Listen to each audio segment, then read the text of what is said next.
Siydik yo'ldan yiring kelib qolsa ham, qon kelsa ham, biron bir suyuqlik kelsa ham, erkaklarimiz ba'zi bir holatda urologga murojaat qilmay, o'rtog'idan, qo'shnisidan, kimdandir dorilar so'rab ichishga harakat qilishadi. Nima uchun degan savol tug'iladi. Ko'pincha uyalish bu normal holat.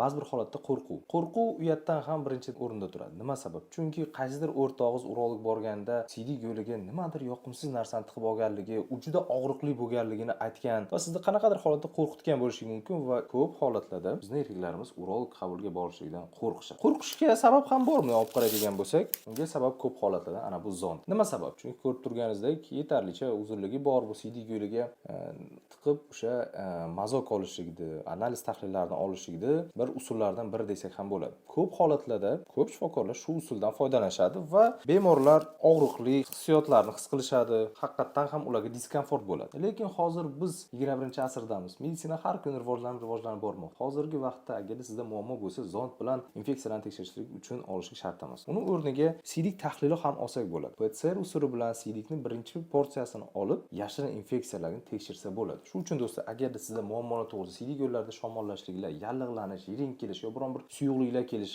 himoya jinsiy aloqadan keyin biron bir muammolar bo'lsa, urolog ko'rigiga borishlikdan qo'rqmang. Mazokni o'rniga siydik tahlilini olib ham tekshirsa bo'ladi. Bu hech qanaqa og'riqsiz va sizga diskomfort bildirmasdan, sizni traumatizatsiya qilmasdan tekshirsa bo'ladi. Agar sizda shunaqa muammolar bo'lsa, Sankt-Peterburg shahrida bizga murojaat qilsangiz bo'ladi yoki o'zingiz yashab turgan joyda urologdan mazok usuli bilan emas, siydikning birinchi porsiyasi bilan infeksiyalarni, yashirin infeksiyani tekshirishlikni so'rasangiz bo'ladi.